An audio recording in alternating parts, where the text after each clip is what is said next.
Got to. All right, standard deviation home runs part 2. Go to the same spreadsheet as yesterday, and we're going to do that in mini-me form again. Hey, we're back for standard deviation statistical analysis, home runs per decade by decade, part 2. Here we go. So this is my answer key, and by now you should have this filled in because I asked you yesterday to complete this section right here. Let me circle it. This one right here. You're supposed to complete that. So if you didn't, shame on you. But now let's talk about it. I've also done a couple extra things in here that might not have shown up on yours.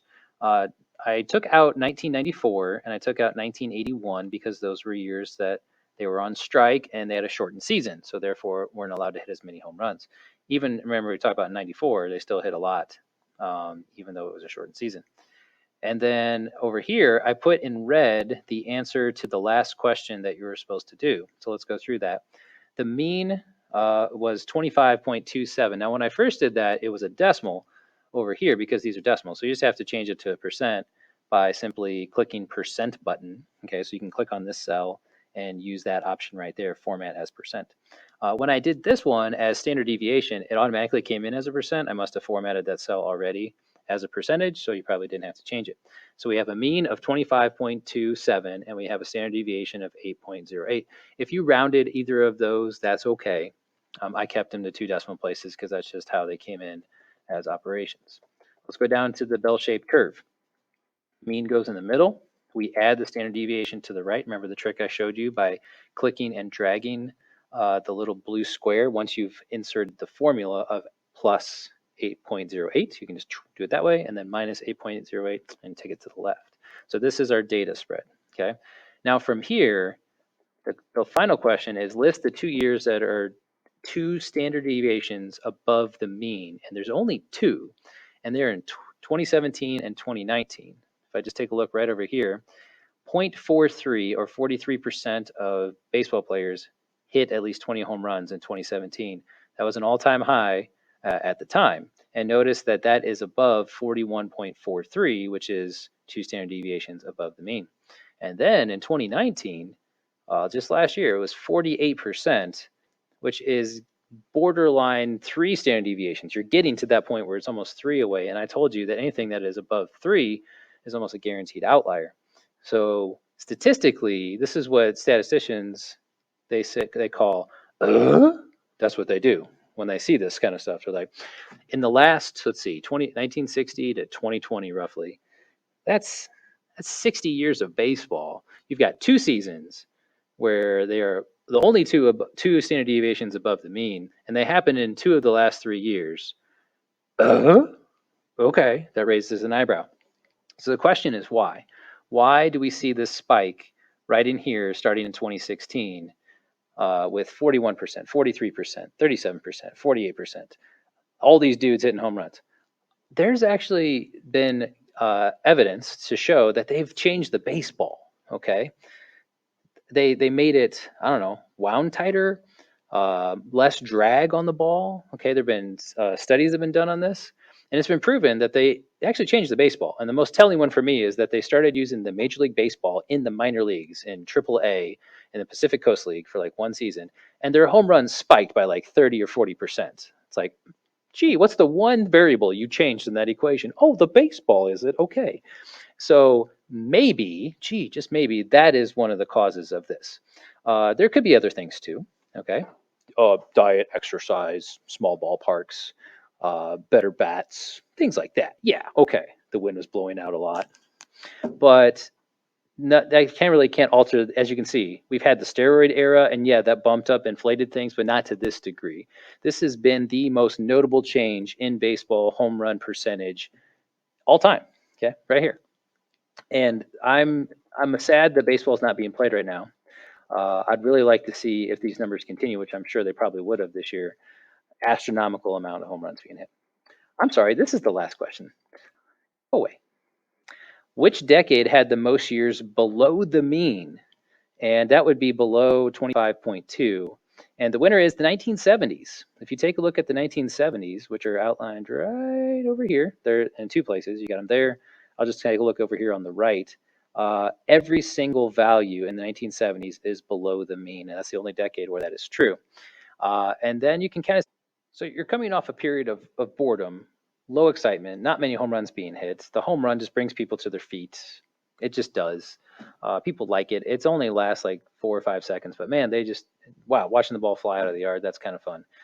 So low, low, low, really dipping down, and then you've got the ball starting to leave the yard and people hitting monster shots. It's like that's more fun apparently to watch that. I do like a speed brand of baseball, like bunts and steals and watching people fly around instead of just Godzilla hitting the ball out of the yard. But that's just me. Not everybody's like that. Okay, so what's next? Here's what I need you to do next. I need you to click on this link right here for the Mayo Clinic. Okay, see if I can do it. There, it finally gave it to me. And I would like you to read this article on performance enhancing drugs or steroids.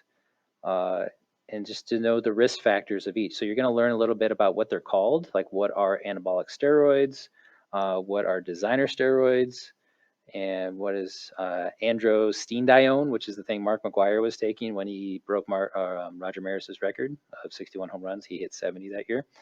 This was sitting in his locker, and a reporter saw it. And it's like, what's that? Oh, it's just some vitamins I'm taking. Okay, it's just a supplement. And you know what? These things weren't banned at the time, so if it's not illegal to take, this is one of my questions for you.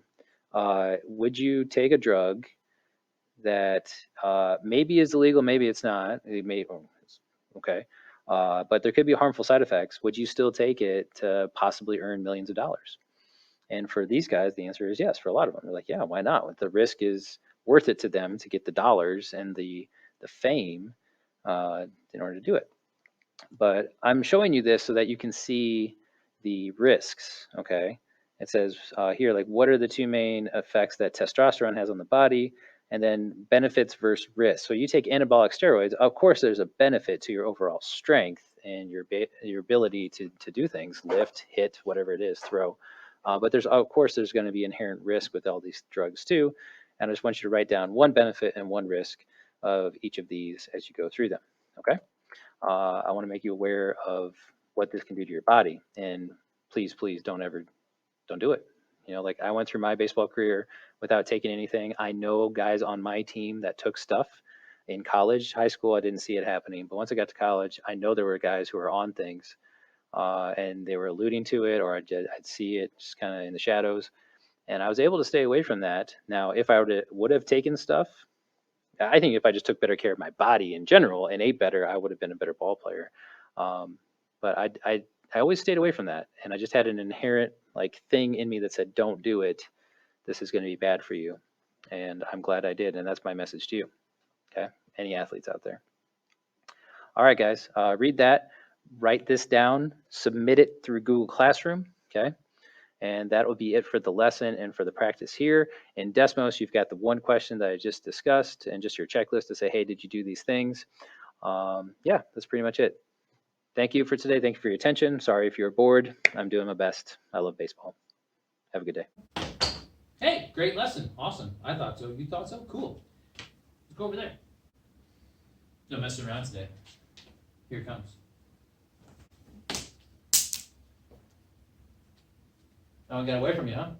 Mm-hmm. Mm-hmm.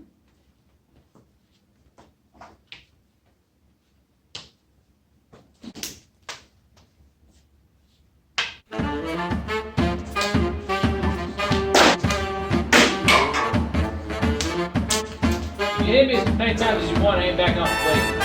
Let's go. Right here.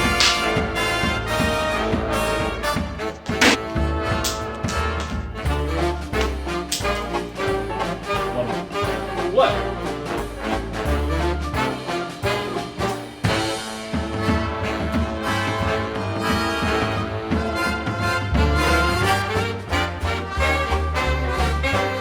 That's it!